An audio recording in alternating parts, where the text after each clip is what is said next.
عزیز دوستوں، بزرگوں، پیارے بھائیوں اور بچوں، اللہ تبارک و تعالیٰ کا لاکھ شکر ہے کہ جس نے ہمیں جمعۃ المبارک کی سعادتوں کو حاصل کرنے کی توفیق عطا فرمائی ہے۔ خالق کائنات سے دعا ہے کہ آج کے دن میں نازل ہونے والی تمام رحمتیں ہم سب کو نصیب فرمائے۔ یہ دن تمام دنوں سے افضل ہے، اور جمعہ کی گھڑیوں کے اندر ایک گھڑی ایسی ہے جو قبولیت کی گھڑی ہے۔ اللہ سے دعا ہے اللہ تعالیٰ وہ گھڑی ہم سب کو نصیب فرمائے اور ہم اللہ سے اپنی مغفرت طلب کر سکیں۔ میرے عزیزوں، میں نے آپ کے سامنے خطبہ کے اندر سورہ حجرات کی آیت نمبر 12 تلاوت کی ہے۔ اللہ تبارک و تعالیٰ نے قرآن مجید فرقان حمید کی سورہ حجرات کی آیت نمبر 12 میں ارشاد فرمایا، یا ایھا الذین آمنوا اجتنبوا کثیرا من الظن ان بعض الظن اثم ولا تجسسوا۔ فرمایا اے ایمان والو، بہت سارے خیالوں سے بچو، بہت سارے گمانوں سے بچو، اس لیے کہ بہت سارے خیال بھی گناہ ہیں۔ فرمایا حکم ہوا کہ اپنی سوچ کو صاف رکھو۔ اس دور کے اندر کثرت کے ساتھ ہم لوگوں کی عیب گوئی بھی کرتے ہیں اور عیب جوئی بھی کرتے ہیں۔ اس دور کے اندر ممکن نہیں کہ کوئی شخص ایسا ہو کہ جس کی کوئی خامی پھیلی ہوئی نہ ہو۔ آج کے دور کے اندر اگر کوئی شخص کسی کے بارے میں اچھا لفظ کہے تو ساتھ میں کھڑا ایک شخص کہہ دیتا ہے کہ بات آپ ٹھیک کر رہے ہیں کہ وہ اچھا ہے، لیکن جدھر تک مجھے پتا ہے کہ اس کے اندر یہ عیب بھی پایا جاتا ہے، یہ عیب بھی پایا جاتا ہے، یہ عیب بھی پایا جاتا ہے۔ ہم لوگ لوگوں کے عیب بیان کرتے ہیں، باتوں کو چھپاتے نہیں، اور اگر کوئی کسی کی اچھی بات کہے تو اچھی بات کے ساتھ ساتھ ہم کہتے ہیں کہ جدھر تک میرا علم ہے میں اسے آپ سے اچھی طرح جانتا ہوں، وہ تو اس طرح کا، وہ تو اس طرح کا ہے، وہ تو اس طرح کا ہے۔ حضرت عبداللہ ابن مسعود رضی اللہ تعالیٰ عنہ آپ فرماتے ہیں کہ حضور کے زمانہ اقدس کے اندر اگر کوئی شخص غیبت کرتا، اگر کسی کا عیب بیان کرتا تھا تو آپ فرماتے تھے کہ بدبو پھیل جاتی تھی، اتنی بو پھیلتی تھی کہ ہمارے ناک جلنے لگتے تھے۔ لوگوں نے پوچھا حضرت اب کیا ہوا؟ تو آپ فرمانے لگے اب لوگوں نے غیبت اور عیب کے اندر اتنی کثرت کر لی ہے کہ وہ بو اب بو لگتی نہیں ہے، وہ محسوس ہی نہیں ہوتی۔ کثرت کے ساتھ لوگ لوگوں کے عیب بیان بھی کرتے ہیں اور لوگوں کو بتاتے بھی ہیں، حالانکہ اللہ تبارک و تعالیٰ نے حکم دیا کہ اگر تمہیں کسی کا عیب نظر آئے تو اس پہ پردہ ڈالو، اسے چھپاؤ اور اسے معاف کر دو، بخش دو اگر خطا کرے کوئی، بخش دو اگر خطا کرے کوئی، اسے معاف کر دو۔ ایک شرط پر آپ کو عیب بیان کرنے کی اجازت ہے، صرف ایک شرط پر، اور وہ اجازت بھی صرف اتنی ہے کہ آپ کسی دوسرے شخص کو اس شخص کے شر سے بچانا چاہیں، اس لیے آپ عیب بیان کریں کہ یار یہ جو فلاں شخص ہے اس کے اندر فلاں معاملہ پایا جاتا ہے، اس سے ذرا بچ کے رہنا، کہیں اس کی لپیٹ میں نہ آ جانا، اور وہ بھی بڑے محتاط لفظوں کے ساتھ، تحقیق کے ساتھ، سنی سنائی بات کر کے نہیں، نہ گما پہ آپ یقین کریں، نہ گما کو آپ آگے بیان کریں، اور کوئی بھی ایسی بات نہ کریں جس کی تحقیق آپ کے پاس موجود نہ ہو۔ حضرت امام ابو حنیفہ رضی اللہ تعالیٰ عنہ آپ کے پاس ایک شخص آیا اور آ کر کہنے لگا کہ حضرت یہ جو فلاں شخص ہے وہ زانی ہے۔ آپ بڑی حیرت سے اسے دیکھنے لگے، آپ نے فرمایا تمہیں کیسے پتہ چلا؟ اس نے کہا حضرت وہ میں نے کسی سے سنا۔ آپ اتنی سی اس کی بات سن کے جلال میں آ گئے۔ آپ نے فرمایا تجھے کس نے طاقت دی کہ تو اس کا عیب بیان کرے؟ سنی سنائی بات سن کے تو میرے سامنے آ گیا، یا تو نے اسے اس طرح کی بدکاری کرتے دیکھا ہے تو بتا، یا تو نے اسے کسی عورت کے ساتھ تنہا پایا ہے اس حالت میں کہ وہ گناہ کر رہا تھا تو بتا۔ اگر تو سنی سنائی بات میرے سامنے آ کر رہا ہے اور مجھے اس کے عیب پر ورگلا رہا ہے تو آپ فرماتے ہیں خدا کی قسم اگر میں چیف جسٹس ہوتا تو میں حکم دیتا کہ تجھے الٹا لٹکا کر 80 کوڑے مارے جائیں کہ تو میرے نبی پاک کی امتی پر الزام لگا رہا ہے، تو میرے نبی پاک کی امتی پر الزام لگا رہا ہے، تو مسلمان کا عیب بیان کر رہا ہے۔ اور وہ لفظ کتنے شاندار لفظ ہیں، اگر آپ ان کو سمجھیں تو آپ ان کے حسن کو سمجھ پائیں گے۔ آپ فرمانے لگے کہ تجھے نہیں پتا کہ مصطفیٰ نے امتی سے محبت کا کس طرح کا اظہار فرمایا ہے؟ تمہیں نہیں پتا کہ رسول اللہ صلی اللہ علیہ وآلہ وسلم نے امتی کے بارے میں کیا فرمایا؟ آپ فرماتے ہیں رسول اللہ صلی اللہ علیہ وآلہ وسلم نے فرمایا کہ جو شخص میرے مسلمان امتی کو اذیت دے گا تو وہ سمجھے اس نے میرے مسلمان امتی کو دکھ نہیں دیا، اس نے مجھ محمد کو دکھ دیا۔ من اذا مسلمن فقد اذانی ومن اذانی فقد اذی اللہ، فرمایا جس نے مسلمان امتی کو دکھ دیا اس نے مجھے دکھ دیا، اور جس نے مجھے دکھ دیا اس نے اللہ کو دکھ دیا۔ ہم لوگوں کے عیب تلاش کرتے ہیں، کمزوریاں تلاش کرتے ہیں، ڈھونڈتے ہیں، ٹٹولتے ہیں۔ بھائی دو طرح کی مکھی ہوتی ہے، ایک شہد کی مکھی ہے جو بیٹھتی ہے تو پھول پہ بیٹھتی ہے اور جب اگلتی ہے تو شہد اگلتی ہے، اور ایک مکھی وہ ہے جو بیٹھتی ہے تو گند پر بیٹھتی ہے اور اگر اگلتی ہے تو گند اگلتی ہے۔ ہمیں اپنے آپ کو تیار کرنا ہوگا، اس معاشرے کو سنوارنے کے لیے ہمیں اپنے کردار کو سنوارنا ہوگا کہ جب ہم کسی کو دیکھیں تو ہم اس کی خوبی کو دیکھیں، جب ہمارے سامنے کوئی آئے تو ہم اس کے عیبوں پہ پردہ ڈال کے ہم اس کی اچھائی کو دیکھیں، اور جب ہم کسی کی پیٹھ پیچھے اس کی بات کریں تو اس کے عیب کو بیان نہ کریں بلکہ اس کی اچھائی کو بیان کریں۔ ہمیں اپنے آپ کو سمجھانے کی ضرورت ہے۔ ایک دانشور سے کسی نے آ کر کہا کہ آج کل کے جو دور کے لوگ ہیں ان کے چہروں پر گرد پڑ گئی ہے، دھول جم گئی ہے، ان کے چہرے گندے ہو گئے ہیں۔ اس نے کہا کہ فلاں شخص کا چہرہ بھی گرد آلود ہے، فلاں کے چہرے پر بھی گرد ہے، فلاں کا چہرہ بھی گرد سے شرابور ہے۔ وہ دانشور کہتے ہیں کہ اس نے مجھے بہت سارے لوگ گنوائے، وہ مجھے گنواتا گیا کہ فلاں شخص کے چہرے پر بھی گرد ہے، فلاں کے چہرے پر بھی، فلاں کے چہرے پر بھی۔ تو کہتے ہیں میں اس کی یہ بات سن کر مسکرانے لگا۔ تو اس نے مجھ سے پوچھا مسکراتے کیوں ہیں؟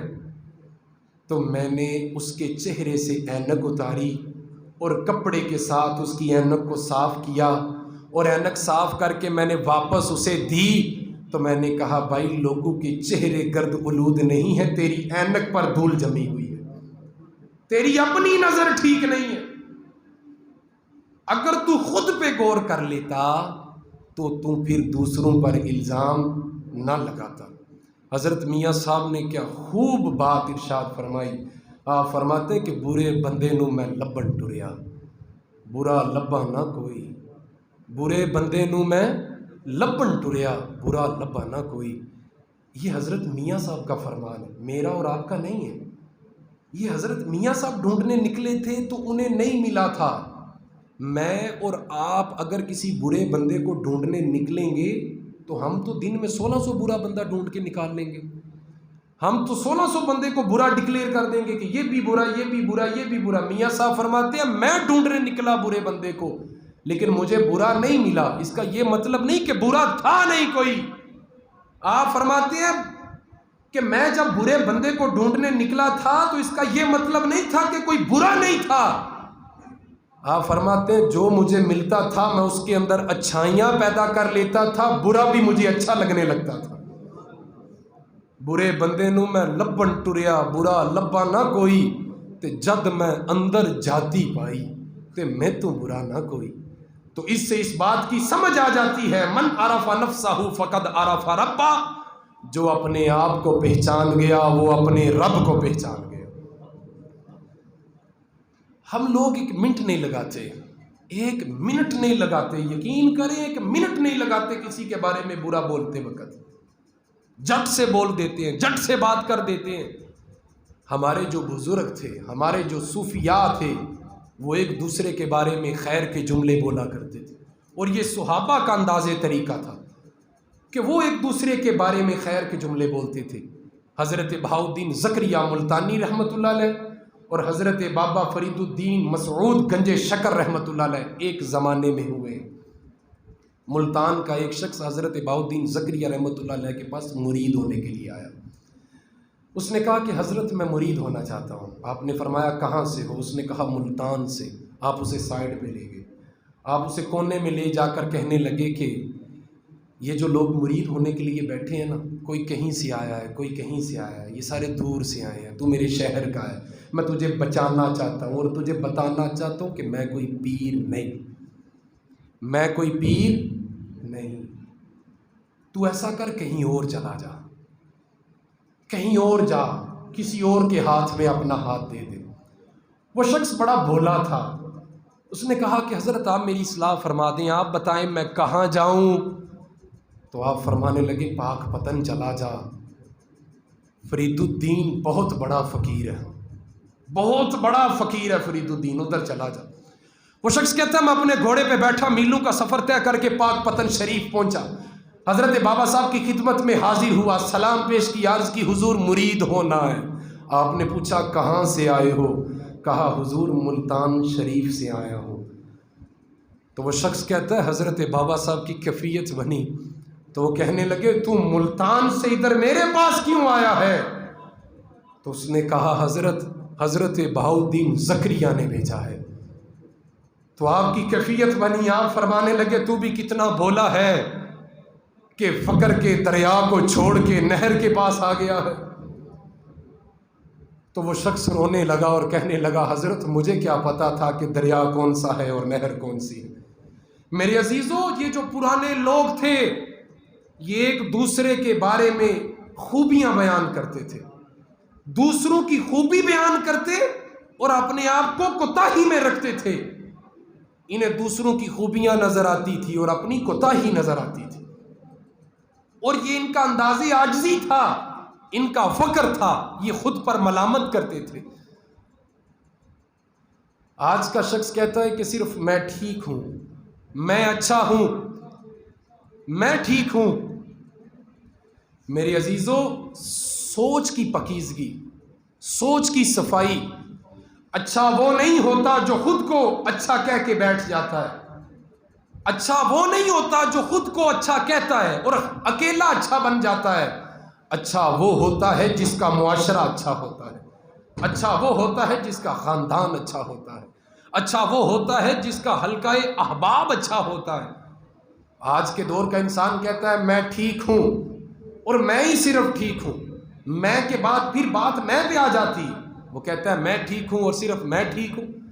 تو اس کا معاذ اللہ یہ مطلب ہوا کہ اگر تو صرف خود کو ٹھیک کہتا ہے اور کسی کو ٹھیک نہیں کہتا تو اس کا تو یہ مطلب ہوا معاذ اللہ کہ تیرا باپ بھی ٹھیک نہیں، تیرا خاندان بھی ٹھیک نہیں، تیرا معاشرہ بھی ٹھیک نہیں، تیرا استاد بھی ٹھیک نہیں، تیرا پیر بھی ٹھیک نہیں، اور جب دنیا کے اندر کوئی ٹھیک نہیں تو ٹھیک کیسے ہو گیا؟ یہ کیسے ہوا؟ یہ نفس کا دھوکہ ہے، یہ انا پرستی ہے، یہ اندر کی کوتاہی ہے جو انسان کو بڑا بنا دیتی ہے، جو انسان کو اتنا بڑا بنا دیتی ہے کہ اسے باقی چھوٹے نظر آنے لگتے ہیں۔ حضرت زید بن حارثہ رضی اللہ تعالیٰ عنہ آپ فرماتے ہیں کہ جب ہم طائف کے میدان میں تھے تو کفار نے حضور صلی اللہ علیہ وآلہ وسلم پر پتھراؤ کیا، اتنا پتھراؤ کیا کہ آپ لہو لہان ہو گئے۔ آپ فرماتے ہیں بہت سارے لوگوں نے انہیں برا کہا، میں نے بھی برا کہا، اس لیے برا کہا کہ یہ عرب کے کلچر کے خلاف تھا، عرب والے اپنے مہمان کے ساتھ ایسا سلوک نہیں کرتے تھے۔ آپ فرماتے ہیں یہ عرب کے رواج کے بھی خلاف تھا کہ وہ اپنے مہمان کے ساتھ ایسا سلوک کریں۔ آپ فرماتے ہیں انہوں نے پتھراؤ کیا، حضور لہو لہان ہوئے، لوگوں نے بہت برا کہا، میں نے بھی کہا۔ کہتے ہیں کمال تب ہوا جب حضرت جبرائیل امین حاضر خدمت ہوئے۔ حضرت جبرائیل امین حاضر خدمت ہوئے، عرض کی یا رسول اللہ صلی اللہ علیہ وآلہ وسلم، رب فرماتا ہے کہ جبرائیل جاؤ اور جا کر میرے محبوب سے پوچھو، اگر وہ کہیں، اگر وہ حکم دیں تو ان کو دو پہاڑوں کے بیچ میں مسل کر رکھ دو۔ رب نے فرمایا جبرائیل جاؤ اور جا کر میرے محبوب سے پوچھو، اگر وہ حکم دیں تو انہیں مسل کے رکھ دو۔ اب یقین کریں اگر ہمارا کسی کے ساتھ اختلاف ہو جائے نا تو ہم زور پورا لگاتے ہیں، پورا زور لگاتے ہیں کہ ہم کسی طریقے سے اس سے آگے نکل سکیں یا اس کو مات دے سکیں یا اپنی واہ واہ بتا سکیں، اور جب آگے والا ہم سے تگڑا نکل آئے نا تو پھر ہم کہتے ہیں چلو دفع کرو، جانے دو۔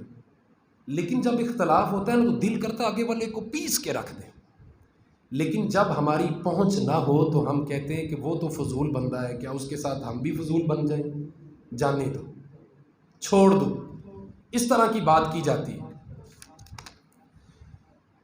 اب حضرت جبرائیل امین حضور صلی اللہ علیہ وآلہ وسلم کی خدمت میں حاضر ہیں، عرض کرتے ہیں یا رسول اللہ، رب فرماتا ہے اگر آپ حکم دیں تو ہم انہیں تباہ کر کے رکھ دیں۔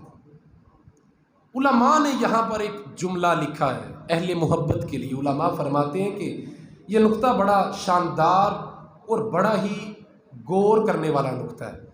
آپ فرماتے ہیں کہ وہ رب کتنا کریم رب ہے جو کافر کو بھی سزا دینے سے پہلے اپنے محبوب سے پوچھتا ہے، اور ہم تو پھر امام الانبیاء کا کلمہ پڑھنے والے ہیں۔ حضرت جبرائیل امین نے عرض کی یا رسول اللہ صلی اللہ علیہ وآلہ وسلم، رب فرماتا ہے اگر آپ اجازت دیں تو ہم انہیں تباہ کر کے رکھ دیں گے۔ اب آپ نے حضور صلی اللہ علیہ وآلہ وسلم کی سوچ دیکھنی ہے، اب آپ نے اس سوچ سے سبق لینا ہے، اب آپ نے حضور صلی اللہ علیہ وسلم کا انداز جو مثبت طریقہ تھا آپ نے وہ دیکھنا ہے۔ آپ نے دیکھنا ہے کہ آپ کی مثبت سوچ کا معیار کہاں تک تھا۔ عرض کی حضور اجازت دیں انہیں تباہ کر دیں، آپ نے فرمایا نہیں، انہیں تباہ نہیں کرنا۔ عرض کی یا رسول اللہ کیوں؟ آپ نے فرمایا ہو سکتا ہے، ہو سکتا ہے، حوصلہ دیکھیں، امید دیکھیں، بہت آگے کی بات کر دی۔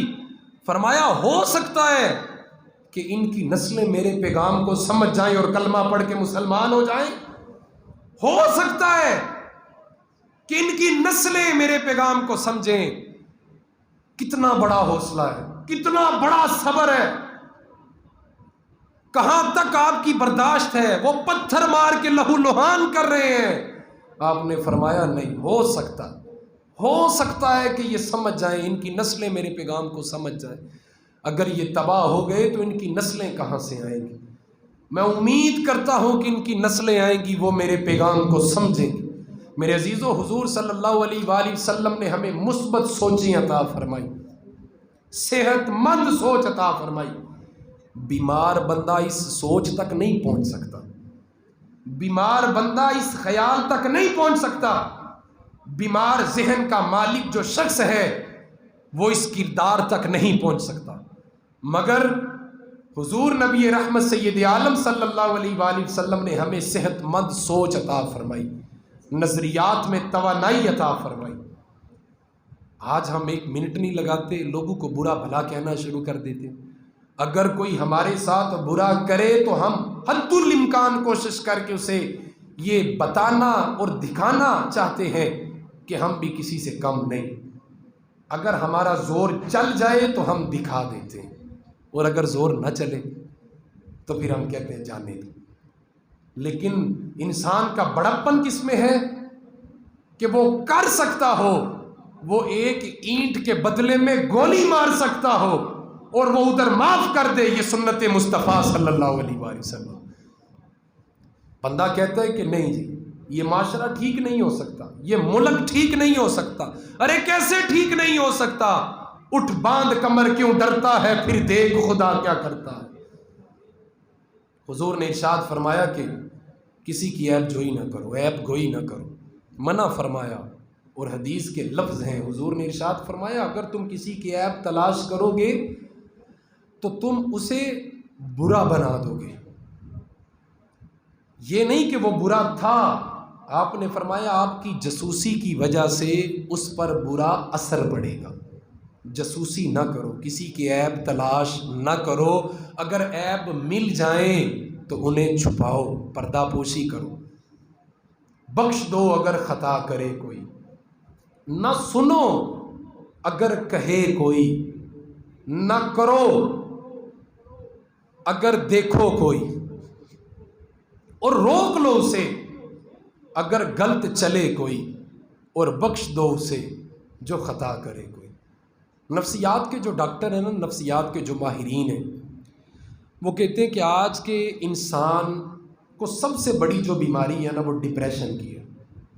سب سے بڑی بیماری ڈپریشن کی، یہ یورک ایسڈ، یہ کولیسٹرول، یہ بلڈ پریشر، یہ ساری بیماریاں بات کی ہیں، حالانکہ یہ بھی آج کے بندے کے اندر بہت زیادہ پائی جا رہی ہیں، لیکن ان سب بیماریوں کا جنم ڈپریشن سے ہوتا ہے۔ اور نفسیات کے مریض کہتے ہیں کہ آج کے لوگ صرف اس لیے ٹینشن میں مبتلا ہیں کہ وہ ہر کسی کو اتنا غلط کہتے ہیں، اتنا غلط کہتے ہیں، اتنا غلط کہتے ہیں کہ انہوں نے خود کا بیڑا گرک کر لیا۔ سب کو غلط کہہ کے انہوں نے اپنا بیڑا گرک کر لیا۔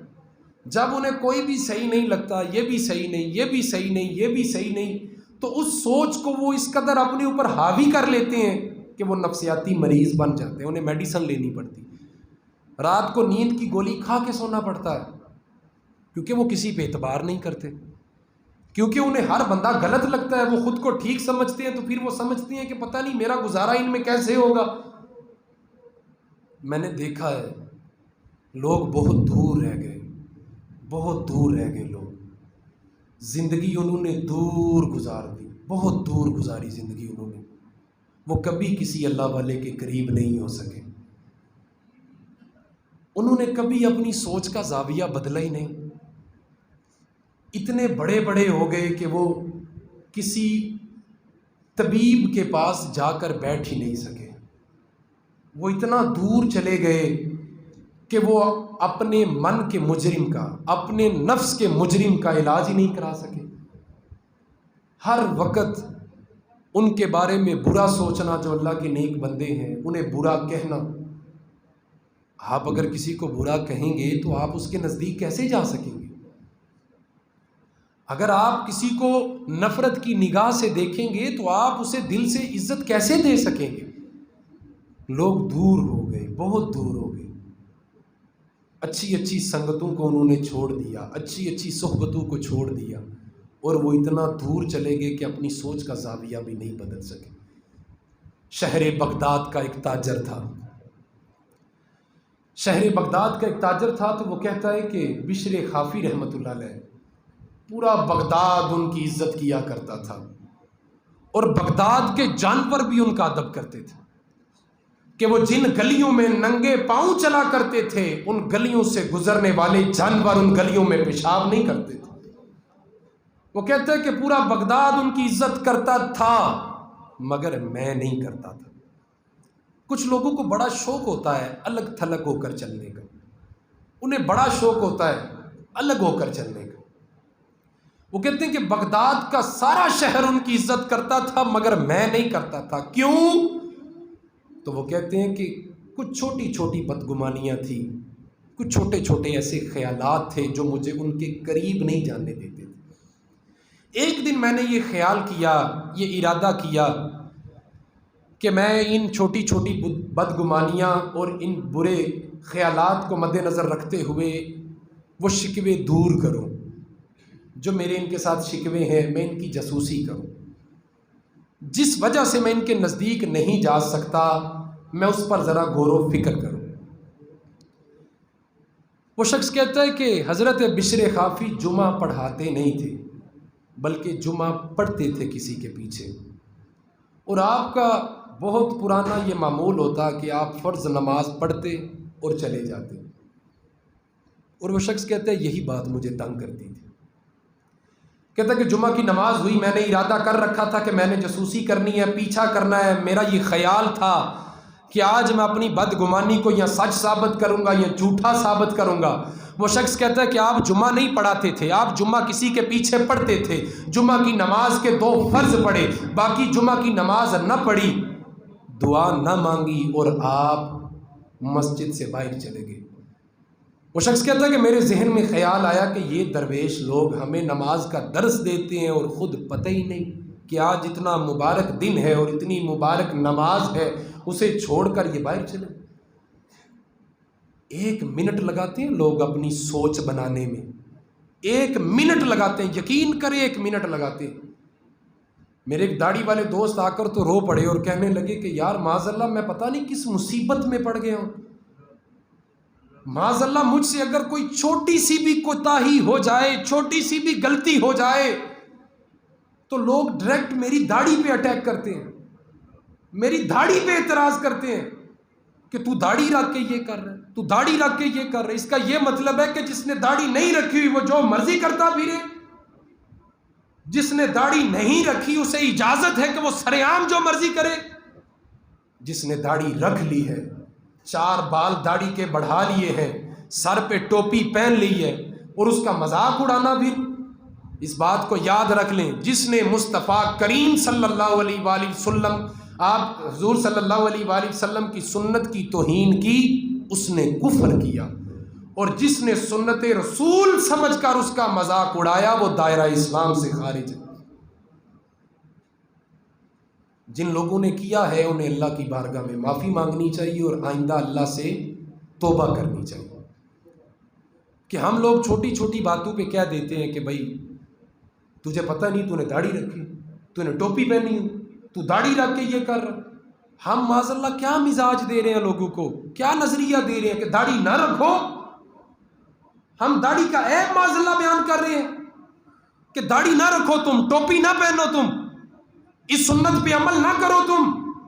ہم یہ مزاج دے رہے ہیں لوگوں کو اور اس کا مذاق اڑا کے ہم اس کا دل بھی پھیکا کر رہے ہیں داڑھی سے۔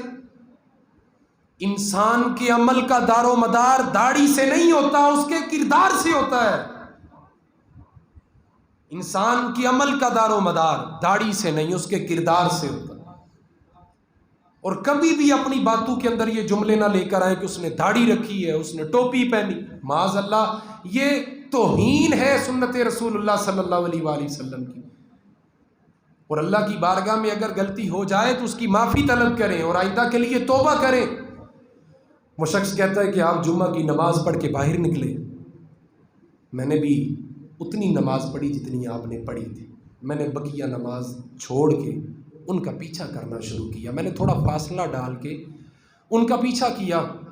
میں نے دیکھا کہ وہ نماز کے فوراً بعد ایک کباب والی دکان پہ گئے، انہوں نے وہاں سے کچھ کباب خریدے۔ تو وہ شخص کہتا ہے کہ میرے دل میں خیال آیا، میرے ذہن میں خیال آیا کہ اچھا صوفی صاحب کو بھوک لگی ہوئی تھی، جمعہ کی نماز بھی پوری نہیں پڑھی، سنتیں بھی چھوڑ آئے ہیں اور یہاں سے کباب خرید رہے ہیں۔ یہ تو آدھا منظر ہے۔ اب انہوں نے کباب لے کر کہاں جانا ہے، کیا کرنا ہے، یہ تو آپ نے دیکھا ہی نہیں، آپ کے پاس اس چیز کی تحقیق نہیں۔ لیکن اگر آپ رائے بنا لیتے ہیں تو پھر یہ غلط کرتے ہیں۔ اسی شخص نے ایسے کیا، اس نے کہا کہ انہوں نے کچھ کباب خریدے، میرے ذہن میں یہ خیال آ گیا کہ ان کو بھوک لگی ہوئی۔ اس کے بعد وہ ایک روٹی نان والی دکان پہ چلے گئے، وہاں سے جا کر انہوں نے روٹی خریدی اور پھر وہ سارا سامان لے کر جنگل کی طرف چل پڑے۔ وہ شخص کہتا ہے میں نے جب انہیں جنگل کی طرف جاتے ہوئے دیکھا تو میرے ذہن میں خیال آیا کہ حضرت کسی سکون والی جگہ پہ بیٹھ کے کھانے کو کھانا چاہتے ہیں، اس لیے جنگل کی طرف جا رہے ہیں۔ وہ شخص کہتا ہے کہ میں بھی اپنی بدگمانیاں ختم کرنے کے لیے، سچ یا جھوٹ صاف صاف کرنے کے لیے میں تھوڑا فاصلہ ڈال کے دبے دبے پاؤں ان کے پیچھے چل پڑا۔ کہتا ہے جنگل کے بیچوں بیچ جا کے ایک جھونپڑی آئی، بغداد کے درویش نے اس جھونپڑی کا دروازہ کھولا اور اندر چلے گئے۔ وہ شخص کہتا ہے جب وہ اندر گئے تو میں بھی جھونپڑی کے ذرا قریب ہو گیا، درختوں کے پیچھے چھپ چھپ کے ان کا سہارا لے کے میں ذرا جھونپڑی کے قریب ہوا تو میں نے دیکھا کہ وہاں پر ایک ایسے بزرگ لیٹے تھے جن کے ہاتھ کام نہیں کرتے تھے اور ٹانگیں کٹ چکی تھی۔ اب کہتے ہیں میں نے دیکھا کہ بغداد کا درویش ان کے سامنے گھٹنوں کے بل بیٹھا، سب سے پہلے ان کا منہ صاف کیا، پھر روٹی توڑ توڑ کر ان کے منہ میں ڈالی اور کہتے ہیں کہ میری کیفیت اس وقت بنی، میں رو پڑا جب بابا جی نے کھانا کھانے کے بعد کہا شکر الحمدللہ، یا اللہ تیرا شکر ہے، یا اللہ تیرا شکر ہے، اور کہا کہ بیٹا تیرا بھی شکر ہے، کتنے موسم آئے اور کتنے چلے گئے، آج 19 سال ہونے کو ہے تو روز مجھے کھانا کھلانے کے لیے آتا ہے، تو میرے روز کپڑے بدل کے جاتا ہے، میرے گھر کا کام کر کے جاتا ہے۔ وہ شخص کہتا ہے میری اور کیفیت اس وقت بنی جب حضرت بشر خافی رحمت اللہ علیہ نے ان کی کٹی ہوئی ٹانگ پہ ہاتھ رکھ کے کہا بابا جی معافی چاہتا ہوں، آج مولانا نے جمعہ ذرا لمبا کر دیا تھا، آتے آتے دیر ہو گئی، ابھی میں نے سنتیں بھی پڑھنی ہیں، ابھی میں نے نفل بھی پڑھنے ہیں۔ وہ شخص کہتا ہے کہ میری کیفیت بنی، میں ندامت کے آنسو باہر رو رہا تھا، جب سارا کام ختم کر کے حضرت بشر خافی باہر آتے ہیں، وہ شخص کہتا ہے میں ان کے قدموں پہ ہاتھ رکھ کے روتا ہوں اور میں چیخ مار کے کہتا ہوں کہ حضرت جس سے میں آپ کا سب سے بڑا عیب سمجھتا رہا وہ آپ کا سب سے بڑا کردار نکلا، جسے میں آپ کا سب سے بڑا عیب سمجھتا رہا، جو میں آپ کی سب سے بڑی کمزوری سمجھتا رہا، وہ تو آپ کا سب سے بڑا حسن اخلاق نکلا، وہ تو آپ کی سب سے بڑی افضل عبادت نکلی۔ اور کہا کہ خدا کی قسم مجھے آج سمجھ آ گئی ہے کہ بغداد کے جانور آپ کا ادب کیوں کرتے ہیں۔ کہا آپ خدا کی مخلوق سے محبت کرتے ہیں اور خدا کی بے زبان مخلوق آپ سے محبت کرتی ہے، کچھ تو مجبوریاں رہی ہوں گی، یوں ہی کوئی بے وفا نہیں ہوتا۔ 1 منٹ لگاتے ہیں لوگ، 1 منٹ لگاتے ہیں رائے بنانے میں، کسی کو برا ڈکلیئر کرنے میں 1 منٹ لگاتے ہیں، 1 منٹ کے اندر اسے برا کہہ دیتے ہیں اور کہہ کر چلے جاتے ہیں، وہ کہہ کر چلے جاتے ہیں، لیکن جنہوں نے رشتہ جوڑنا ہوتا ہے، جنہوں نے آپس بیٹھنا ہوتا ہے، ان کے رشتے کے بیچ میں دراڑیں آ جاتی ہیں، رشتہ ٹوٹ جاتا ہے، شک آ جاتا ہے بیچ میں۔ نہ کسی کے حال پہ طنز کر، نہ کسی کے غم کا مذاق اڑا، نہ کسی کے حال پہ تو طنز کر، نہ کسی کے غم کا مذاق اڑا، وہ جسے چاہیں جیسا نماز دیں، یہ انداز لطف رسول ہے۔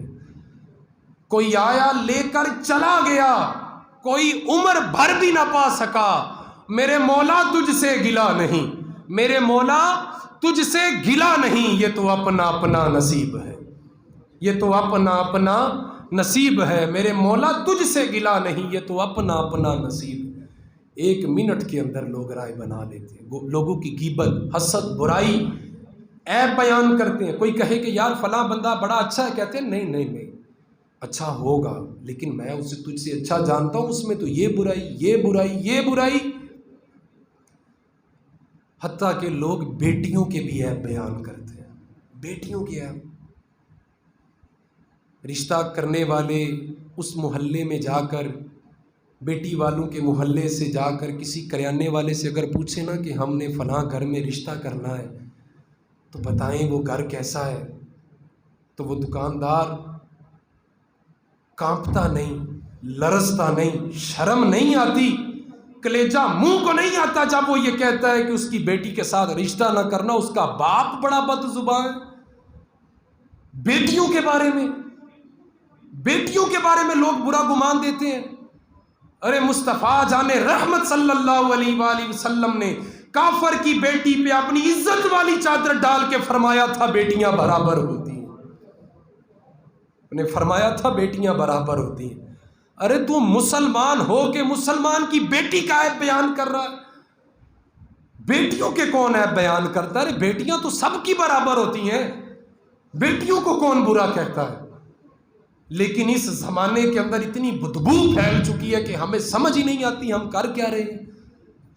ہم سمجھتے ہیں کہ ہماری زبان کو بڑی لذت حاصل ہے، ہمارے ذہن کی بڑی ذہانیت ہے کہ ہمیں لوگوں کا علم ہے، ہم لوگوں کے عیب جانتے ہیں، ہم لوگوں کے عیب بتاتے ہیں، اور میں نے اسے اس شخص سے بچا لیا، میں نے یہ نہیں ہونے دیا، میں نے وہ نہیں ہونے دیا۔ تیرے عیب کی وجہ سے رشتہ ٹوٹا، تیری بد زبانی کی وجہ سے رشتہ ٹوٹا۔ بد زباں وہ نہیں ہے، بد زباں تو ہے جس نے عیب بیان کیا۔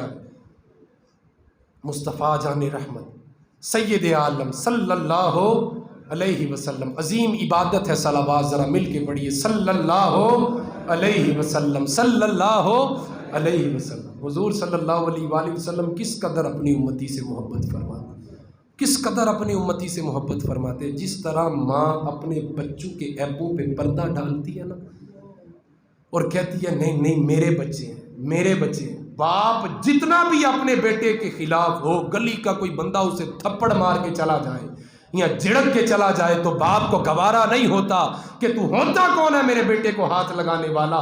ان کے آپس میں جتنے بھی اختلافات ہو جائیں لیکن باہر کے بندے کو بیچ میں شریک نہیں ہونے دیتے۔ اور ماں اپنے بچوں کے عیب بچوں کے باپ سے چھپاتی ہے، وہ جب عیب پتہ چلتا ہے تو وہ اپنی چادر میں چھپا لیتی ہے، کہتی ہے نہیں میرا بیٹا، میری بیٹی ہے، میری بیٹی ہے۔ آمنہ کے لال کا انداز محبت دیکھیں اپنی امت سے۔ حضور سید عالم صلی اللہ علیہ وسلم، حضور نبی رحمت نور مجسم صلی اللہ علیہ وآلہ وسلم، آپ فرماتے ہیں جس نے میرے مومن کے عیب پہ پردہ ڈالا، من ستر مسلمن، جس نے میرے مومن کے عیب پہ پردہ ڈالا، اگر اس سے غلطی ہو جائے، اگر اس سے کوتاہی ہو جائے، اگر اس سے کوئی غلطی ہو گئی اور تم نے اس کی غلطی کو چھپا لیا، من ستر مسلمن، جس طرح ماں اپنے بچوں کے لیے وکیل بنتی ہے، مصطفیٰ جان رحمت اس سے بڑھ کر امتی سے محبت فرما رہے ہیں۔ فرمایا من ستر مسلمن، جو میرے امتی کا عیب چھپائے گا، سترہ اللہ یوم القیامہ، کل بروز محشر اللہ اس کے عیبوں پہ پردہ ڈال دے گا، کل بروز محشر اللہ اس کے عیبوں پہ پردہ ڈالے گا۔ اور صحیح مسلم کے لفظ ہیں کہ حضور صلی اللہ علیہ وآلہ وسلم فرماتے ہیں کل بروز محشر اللہ اس شخص کو اپنی رحمت کی چادر میں چھپا لے گا جس طرح اس کی شان کے لائق ہے۔ اور سمجھانے کے لیے صرف عرض کرنے لگا ہوں، مثال صرف سمجھانے کے لیے، تشبیہ دینے کے لیے نہیں، جس طرح دو بندے ایک چادر کے اندر چھپ کے سرگوشی کرتے ہیں نا، اس طرح وہ کریم رب اپنی رحمت کی چادر میں اس گناہگار کو چھپائے گا اور فرمائے گا بتا تو نے یہ گناہ کیا تھا۔ وہ عرض کرے گا یا اللہ غلطی ہو گئی، بھول گیا۔ اللہ فرمائے گا یہ کیا تھا، وہ کہے گا یا اللہ غلطی ہو گئی، بھول گیا۔ اللہ فرمائے گا یہ کیا، عرض کی یا اللہ، وہ ڈرے گا، وہ کانپے گا، عرض کرے گا یا اللہ غلطی ہو گئی، بھول گیا، یا اللہ غلطی ہو گئی، بھول گیا۔ تو مصطفیٰ جان رحمت صلی اللہ علیہ وآلہ وسلم آپ فرماتے ہیں اللہ اسے اپنی رحمت کی چادر میں چھپا کے اس سے سوال کرے گا اور وہ ڈرے گا، کانپے گا اور کہے گا یا اللہ غلطی ہوئی، بھول گیا۔ تو حضور فرماتے ہیں جس طرح رب کی شان کے لائق ہے اللہ اس طرح اسے اپنی رحمت کی چادر میں چھپائے گا اور اللہ فرمائے گا تو نے دنیا کے اندر میرے بندوں کے عیبوں پہ پردہ ڈالا تھا، آج میں تیرے عیبوں پہ پردہ ڈالتا ہوں، جا میری رحمت کی چادر میں چھپ کر جنت میں داخل ہو۔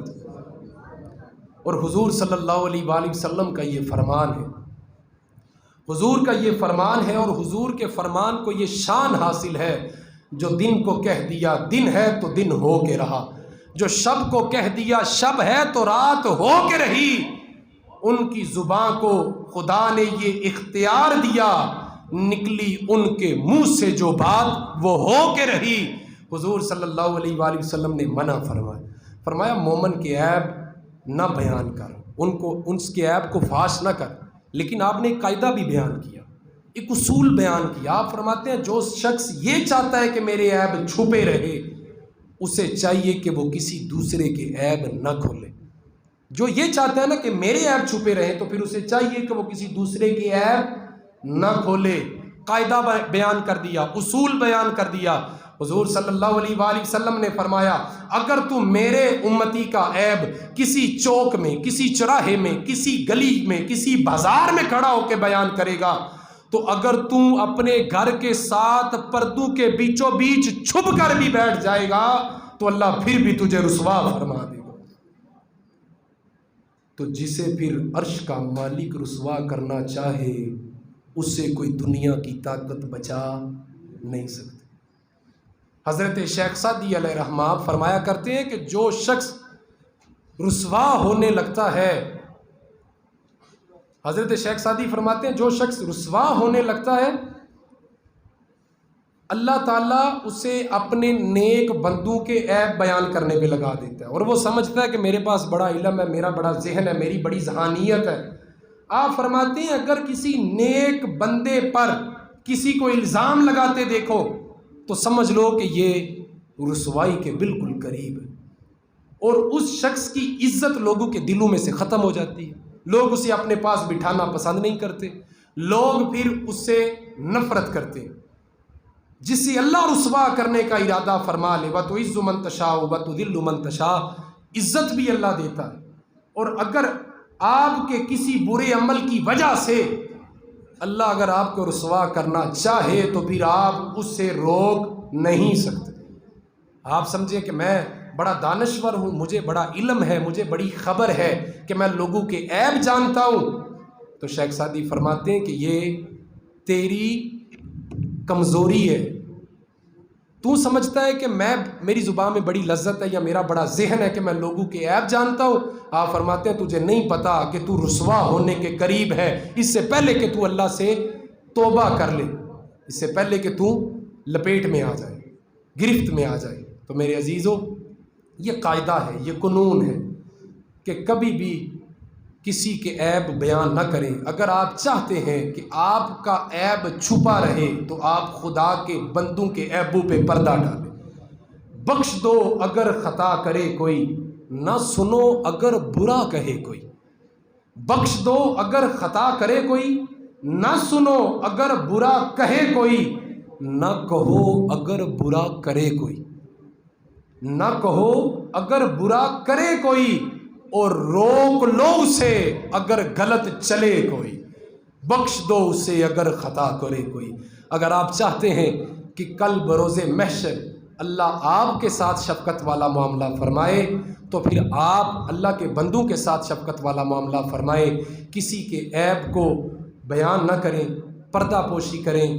جس طرح اللہ نے آپ کے عیبوں پہ پردہ ڈال رکھا ہے، اس طرح آپ بھی لوگوں کے عیبوں پہ پردہ ڈالیں، اور اگر پیچھے کوئی ایسی غلطیاں ہوئی ہیں تو اللہ سے معافی مانگیں، آئندہ کے لیے توبہ کریں، استغفار کریں، اور اللہ تبارک و تعالی آپ سے راضی رہے۔ عیب کیا ہوتا ہے؟ عیب وہ ہوتا ہے جو اس شخص میں پایا جاتا ہے۔ بندے کہتے ہیں میں نے تو سچ کہا ہے نا جی، وہ جو چیز پائی جاتی میں نے تو وہی بات کی ہے نا جی، اس میں جھوٹ تو نہیں ہے۔ جو پائی جاتی ہو وہ عیب ہے، جو نہ پائی جاتی ہو وہ بہتان ہے، اور بہتان پر شریعت کے اندر 80 کوڑے سزا ہے۔ سنی سنائی بات، میں نے سنا، میں نے کیا، میرا خیال، یہ نہیں ہے شریعت کے اندر۔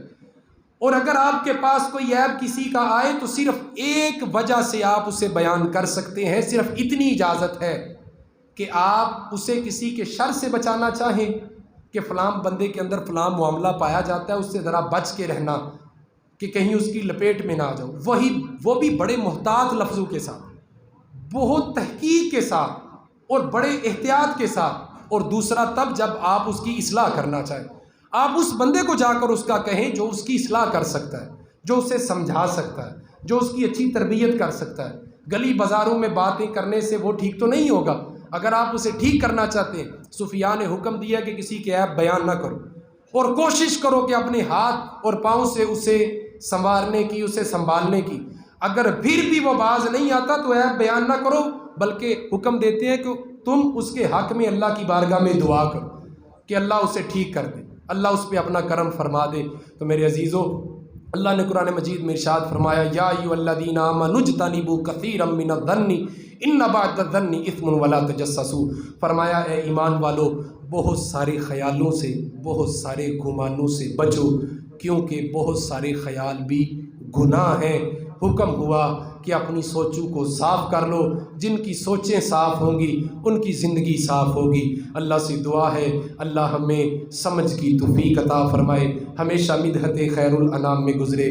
دعا ہے یہ عمر درود و سلام میں گزرے، نویت سنت الاعتکاف فرما کے سنتیں عطا فرما۔